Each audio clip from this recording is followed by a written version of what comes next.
안녕하세요. 오늘도 제19권 광명변조 고기덕왕 보살품 제4회 부분을 계속해서 공부하도록 하겠습니다. 이 제4회 부분에서는요, 열반경을 열심히 공부하고 수행하면 5가지 신통력이 생기는 공덕이 있다고 말씀하십니다. 그 5가지 신통력은요, 누진통을 제외한 신족통, 천안통, 천이통, 타심통, 숙명통을 말씀하고 계십니다. 그 중에 누진통을 먼저 설명하고 계시는데요. 519페이지에서 520페이지까지가 그 내용으로 되어 있습니다. 그 경전 내용을 지난 시간에 시작하다가 끝이 났는데요. 그 부분을 다시 한번 보도록 하겠습니다. 네. 예전에 첫째가 예전에 얻지 못한 것을 얻는다는 것은 곧 누진통을 가리키는 것인데요. 그거에 대한 경전 내용 같이 보도록 하겠습니다. 또 어떤 것을 말하면 예전에 얻지 못한 것을 지금 얻었다는가 하는가. 몸도 자제하고 마음도 자제함이니라. 왜냐하면 모든 범부는 몸과 마음이 자제하지 못하여 혹은 마음이 몸을 따르고 혹은 몸이 마음을 따르느니라. 무엇을 말하여 마음이 몸을 따른다 하는가? 마치 술 취한 사람이 술이 몸 안에 있을 때에 몸이 동하면 마음도 따라 동하고 몸이 나태하면 마음도 나태하나니 이것은 마음이 몸을 따른다 하느니라. 또 어린아이는 몸이 작기 때문에 마음도 작고 어른은 몸이 크므로 마음도 큰 것과 같으니라. 또 어떤 사람이 몸이 껄끄러우면 마음으로 항상 기름 따위를 얻어서 부드럽게 하려고 생각하나니 이런 것을 이름하여 마음이 몸을 따른다 하느니라. 어떤 것은 이름하여 몸이 마음을 따른다 하는가. 가고 오고 앉고 누울 때에 보시지게 인욕 정진을 수행하는 것이니 근심하는 사람은 몸이 여위고 기뻐하는 사람은 몸이 살찌고 두려워하는 사람은 몸이 떨리고 전심으로 법을 들으면 몸이 화평하고 슬퍼하는 사람은 눈물이 흐르나니 이런 것은 몸이 마음을 따른다 하느니라. 보살은 그렇지 아니하기 때문에 몸이나 마음에 모두 자제하여 이것을 이름하여 예전에 얻지 못한 것을 지금 얻었다 하느니라. 네, 여기까지가 경전의 말씀입니다. 열반경을 닦으면 열반경에서 가르치고 계신 그대로 수행을 하면 중생들이 가지고 있는 번뇌망상들이 다 끊어져서 이승, 성문 영각이죠. 이승과 보살 등의 신통이 생기므로 몸과 마음이 자제하게 된다는 것입니다. 그런데 이 열반경을 닦으면 이승들의 신통이 아니라 보살의 신통을 얻는다는 것입니다. 열반경의 신통은 생사고해의 번뇌망상을 여의는 이승의 신통을 뛰어넘어서요. 자리 이탈을 실천하는 보살의 신통을 말하는 것입니다. 그렇기 때문에 경전에서는 오취의 몸을 일심 중에 원만하게 갖춘다고 그렇게 말씀을 하고 계십니다. 보살은 3개의 번뇌망상을 다 끊고 법계에 놔두어 중생을 제도하기 때문에 몸과 마음이 자제하게 된다고 합니다.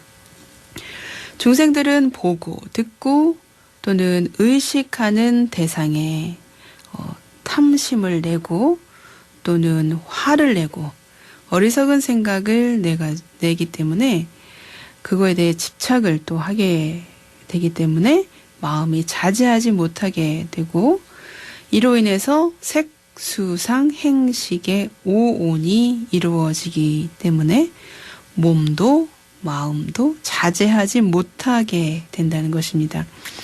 중생들은 혹은 마음이 몸을 따르고 혹은 몸이 마음을 따른다고 하는 것입니다. 마음이 몸을 따른다는 것은 예를 들어 술 취한 사람의 경우를 들고 있고요. 몸이 움직이는 대로 마음이 이를 제지하지 못하고 따라가서 움직이는 것을 말하는 것이고, 어린아이는 몸이 작음으로 마음도 작고 어른은 몸이 크므로 마음도 큰 것과 같다고 말씀하고 계십니다.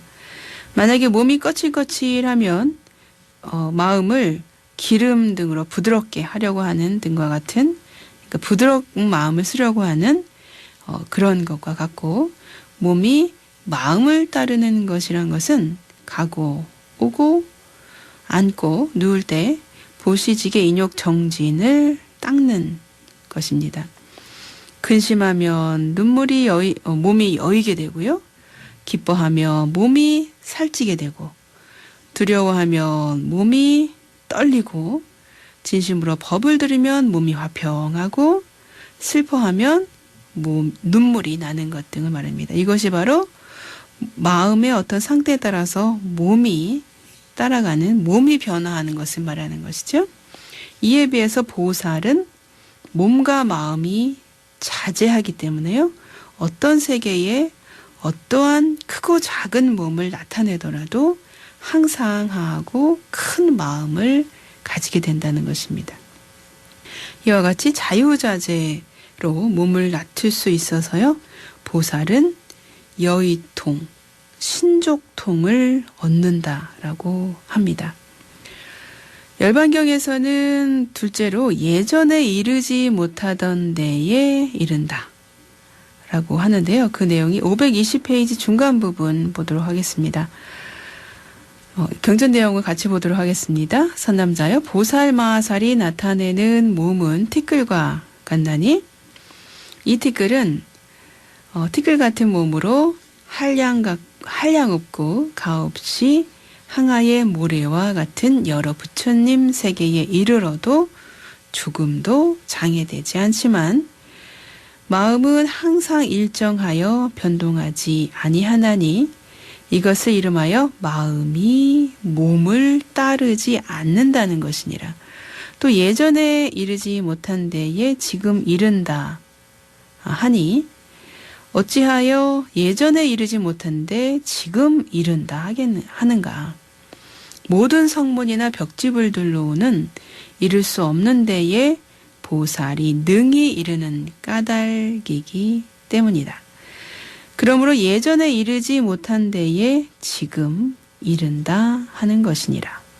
모든 성문이나 벽지불들은 비록 신통이 있더라도 티끌과 같이 몸을 변화해서 한량없는 항아의 모래처럼 많은 세계에 두루 이르지 못하고, 성문이나 영각은 몸이 동할 때에는 마음도 따라 동하지만 보살은 그렇지 아니하여 마음은 동하지 않더라도 몸이 이르지 못하는 데가 없으므로 보살은 마음이 몸을 따르지 않는다 하느니라.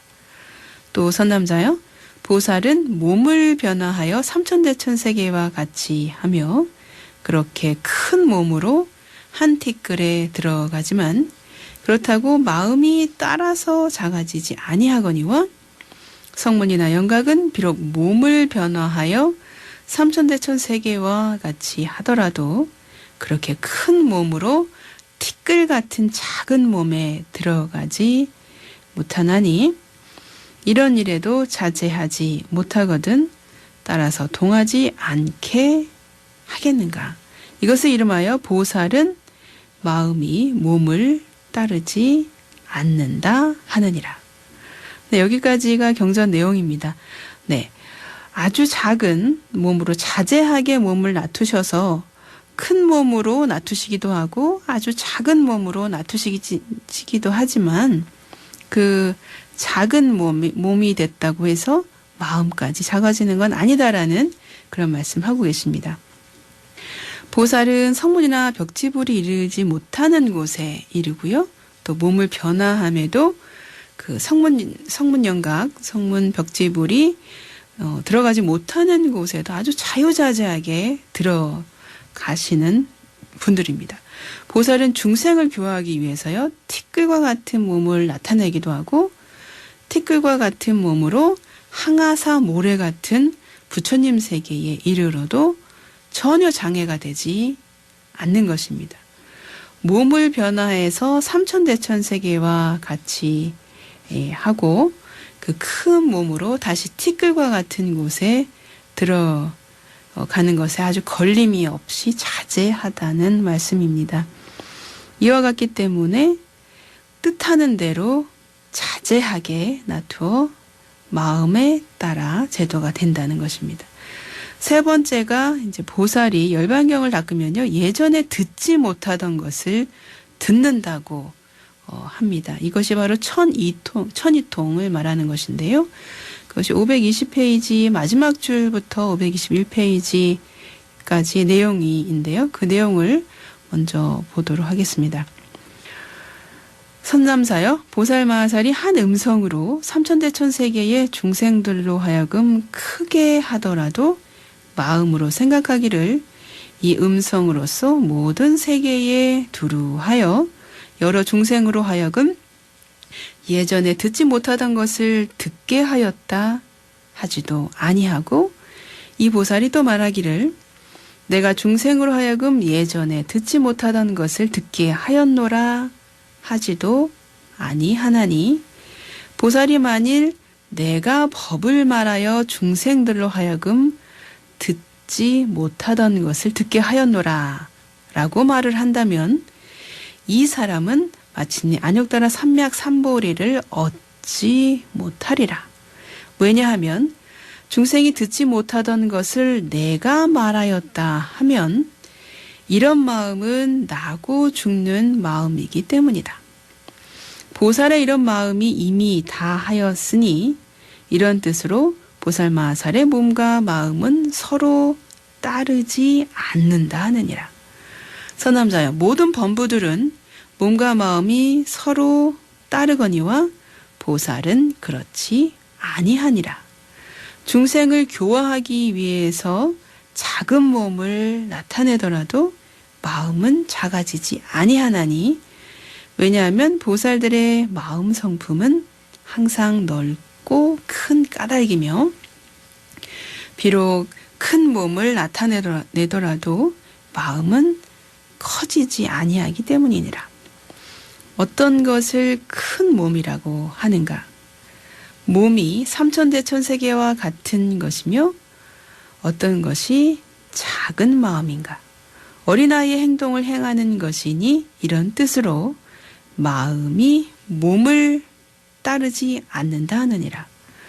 보살마하살이 이미 한량없는 아승기겁 동안에 술을 멀리하고 마시지 않지만 마음이 동하기도 하며 마음에 슬픈 일이 없지만 눈물을 흘리기도 하며 실로 무서운 일이 없지만 떨리기도 하나니, 이런 이치로 보살은 몸과 마음이 자제하여 서로 따르지 않는 줄을 알 것이니라. 보살마하살은 다만 한 몸을 나타내지만 중생들은 제각기 다른 것을 보느니라. 또 선남자여, 어찌하여 보살마하살이 대열반을 닦으면 예전에 듣지 못한 것을 지금 듣는다 하는가? 보살마하살이 먼저 소리의 모양을 취하나니 코끼리 소리, 말 소리, 수레 소리, 사람의 소리, 소라, 북, 피리, 퉁소 소리와 노래 소리, 우는 소리 따위를 익히며 익히는 까닭으로 한량없는 삼천대천 세계에 있는 지옥의 음성을 들으며 또 점점 다른 귀를 닦아 익히어 성문 영각의 천이통과 다르니 무슨 까닭인가? 이승이 얻은 성문 영각이 얻은 청정한 귀는 만일 초선의 깨끗하고 묘한 사대로는 초선의 소리만 듣고 이선의 것은 듣지 못하며 내지 사선도 그러하기 때문이니라. 비록 어쩌다가 삼천대천 세계에 있는 음성을 듣는다 하여도 한량없고 가없는 항아의 모래 같은 세계의 음성은 듣지 못하나니 이런 뜻으로 보살이 얻는 귀는 성문 연각의 귀와 다르니라.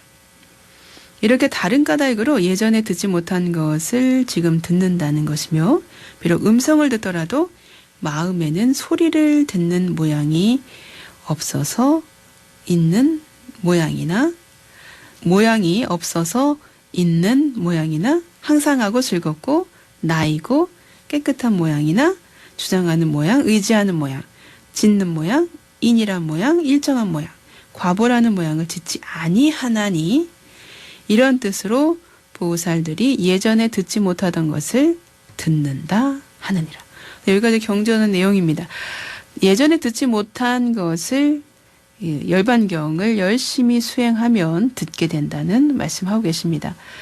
열반경의 보살은 인행에서 소리의 모양을 취해서 코끼리 소리, 말소리, 온갖 소리를 익혀서 한량없는 세계의 음성을 다 듣는다고 합니다.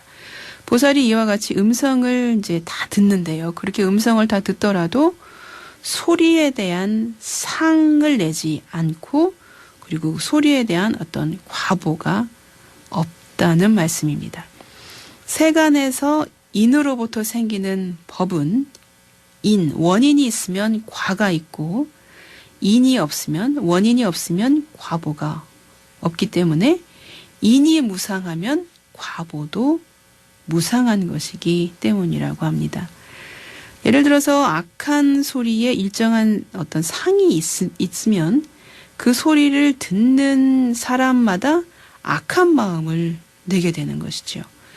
그래서 악한 소리는 이 소리로 인해서 사막도에 떨어지는 것이 아니라 중생들이 번뇌의 속박으로 인해서 나쁜 마음이 점점 많아져서 사막도에 떨어지게 되는 것입니다.